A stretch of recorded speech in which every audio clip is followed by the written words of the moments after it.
괜찮아. 괜찮아요. 괜찮아. Aku hanya memikirkan satu peraturan penting. Kenapa kau lakukan hari ini kalau kau bisa melakukannya besok? Hahaha. A few moments later.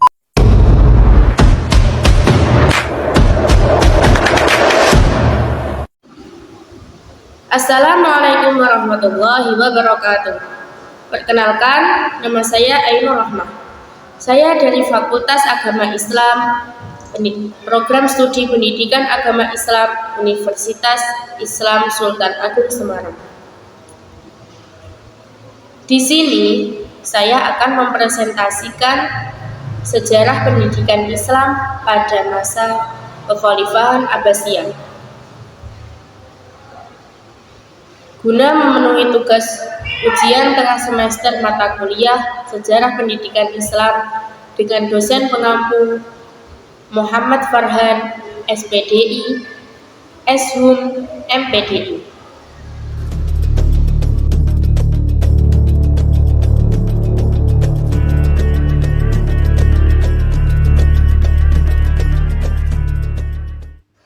Langsung saja kita bahas tentang yang pertama, yaitu bab pendahuluan.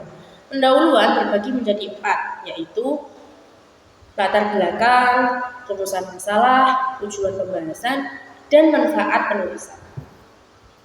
Yang pertama, yaitu latar belakang. Zaman Kekhalifahan Abbasiyah merupakan salah satu periode penting dalam sejarah Islam. Pada masa itu, pendidikan Islam mengalami kemajuan yang sangat-sangat pesat dan menjadi pusat perhatian bagi umat Islam, termasuk perkembangan pendidikan, lembaga pendidikan, dan tokoh-tokoh pendidikan pada masa Kekhalifahan Abbasiyah itu sendiri. Kekhalifahan Abbasiyah berdiri pada tahun 132 Hijriah atau sekitar 750 Masehi dan berlangsung selama kurang lebih 500 tahun. Pada masa ini, umat Islam mengalami kemajuan dalam berbagai bidang, termasuk ilmu pengetahuan, teknologi, budaya, serta pendidikan. Pendidikan menjadi prioritas bagi umat Islam karena dianggap sebagai sarana untuk meningkatkan pengetahuan, pemahaman tentang agama Islam.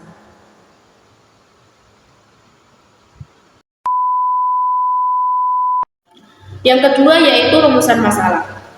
Berdasarkan latar belakang di atas, rumusan masalah dalam hal ini yaitu 1.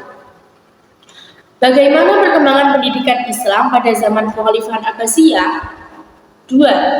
Apa saja lembaga pendidikan pada zaman Kekhalifahan Abbasiyah? Dan 3. Siapa saja tokoh-tokoh pendidikan yang berpengaruh pada zaman Kekhalifahan Abbasiyah?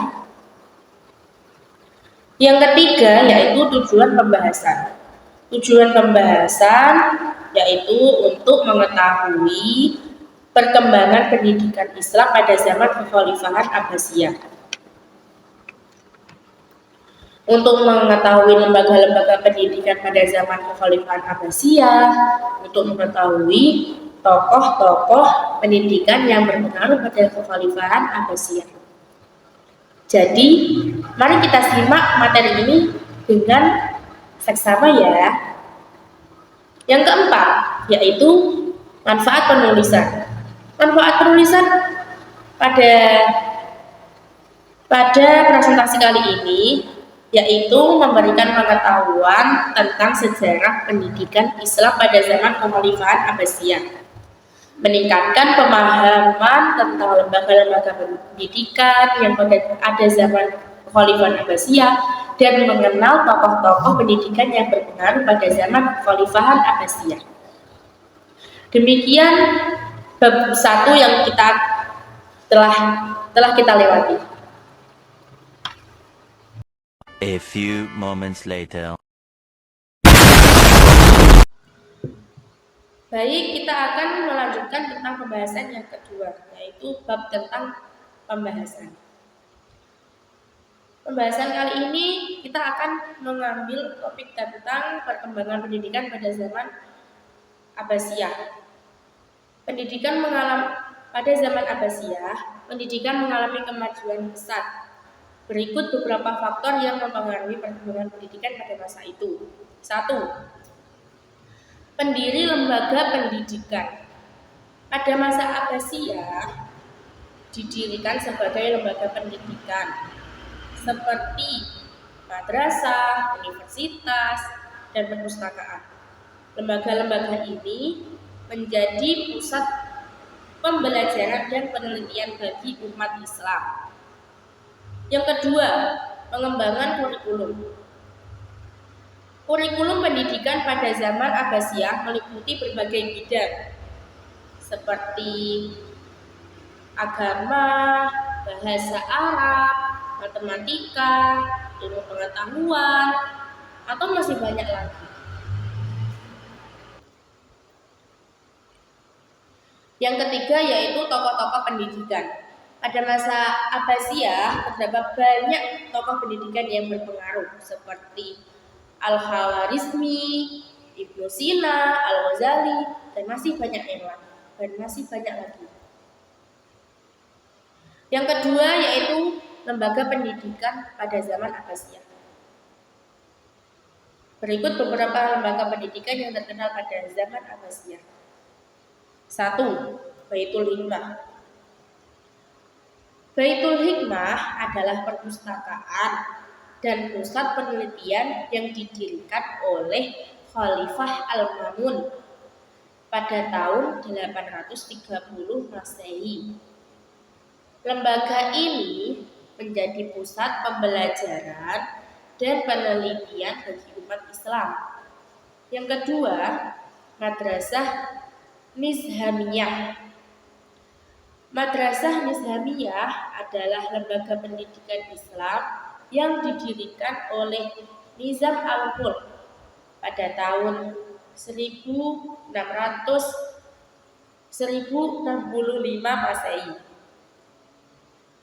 Lembaga ini menjadi pusat pembelajaran bagi umat Islam dan memiliki kurikulum yang sangat luas.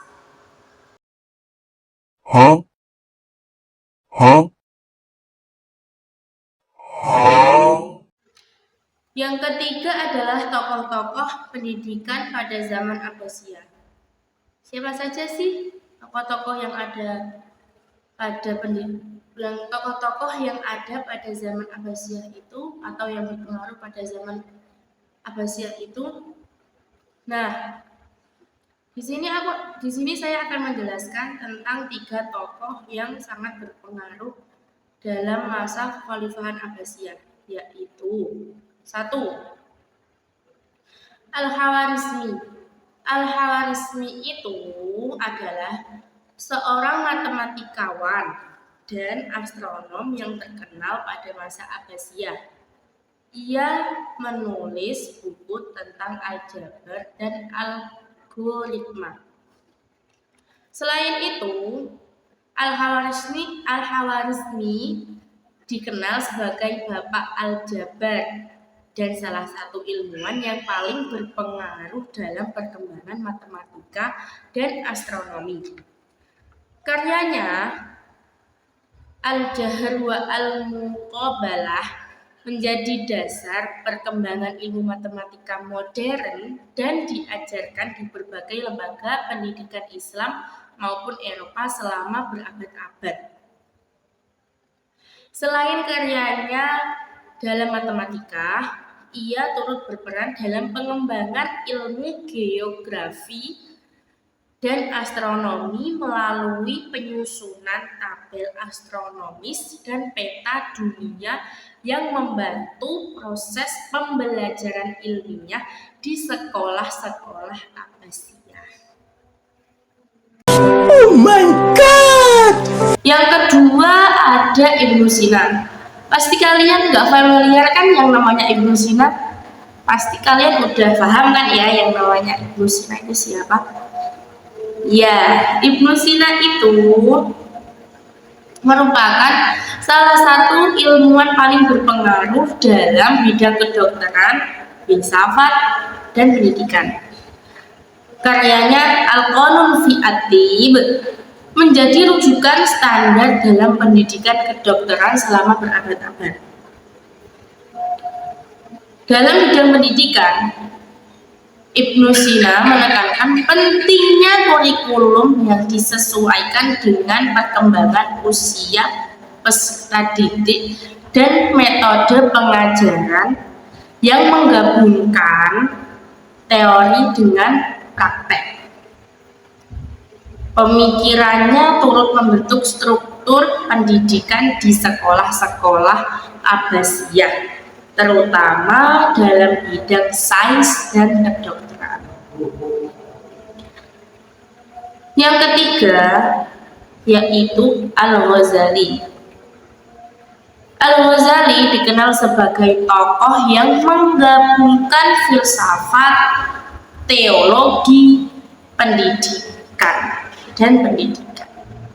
Dalam karyanya Ihya Ulumuddin, ia menggarisbawahi pentingnya pendidikan spiritual, etika, dan penyucian jiwa sebagai bagian integral dari proses pembelajaran tersebut. Ia juga menulis Ayyuha al-Walad, yaitu sebuah risalah pendidikan bagi para penuntut ilmu yang memberikan panduan metodologis dan moral dalam proses belajar. Pemikiran Al-Ghazali berpengaruh luas di madrasah-madrasah yang berkembang pada era Abbasiyah akhir.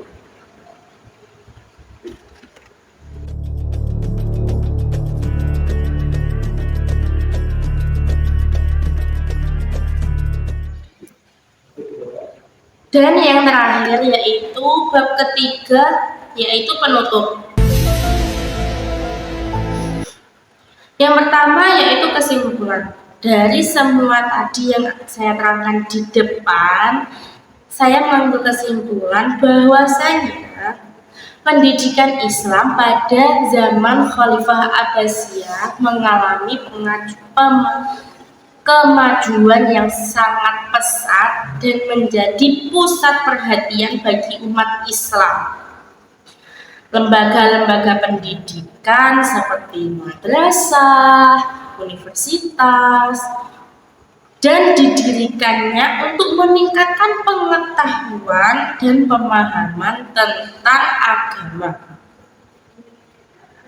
Tokoh-tokoh pendidikan seperti Al-Khawarizmi, Ibnu Sina, dan Al-Ghazali memberikan kontribusi yang sangat besar bagi perkembangan pendidikan pada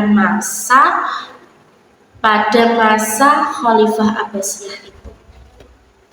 Pendidikan pada masa Abbasiyah tidak hanya fokus pada ilmu agama, tetapi juga mencakup berbagai bidang ilmu pengetahuan seperti matematika, astronomi, kedokteran, dan filsafat. Hal ini memungkinkan kaum muslimin untuk mengembangkan ilmu pengetahuan dan teknologi yang sangat maju, sehingga mereka dapat menjadi pemimpin peradaban dunia pada saat itu. Yang terakhir yaitu saran. Nah, perlunya penelitian lebih lanjut tentang sejarah pendidikan Islam pada zaman Khalifah Abbasiyah dan pentingnya memahami peran lembaga-lembaga pendidikan dalam perkembangan pendidikan Islam pada zaman Abbasiyah juga perlunya mengkaji lebih dalam tentang kontribusi tokoh-tokoh pendidikan pada zaman Abbasiyah dalam perkembangan pendidikan Islam.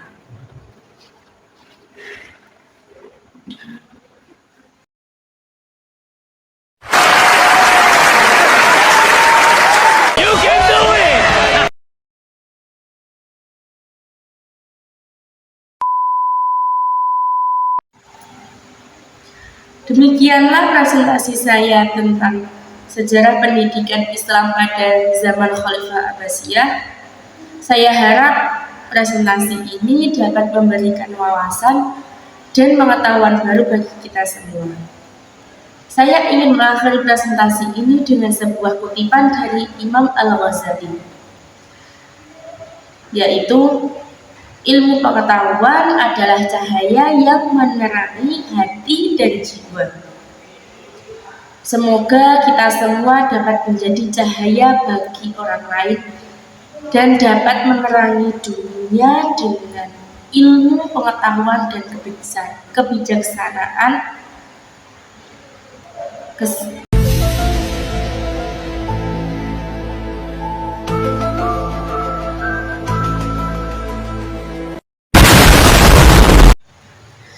Terima kasih atas perhatian dan kesabaran kalian semua. Kurang lebihnya saya mohon maaf. Akhirul kalam. Assalamualaikum warahmatullahi wabarakatuh. Oke teman-teman, terima kasih sudah menonton videonya.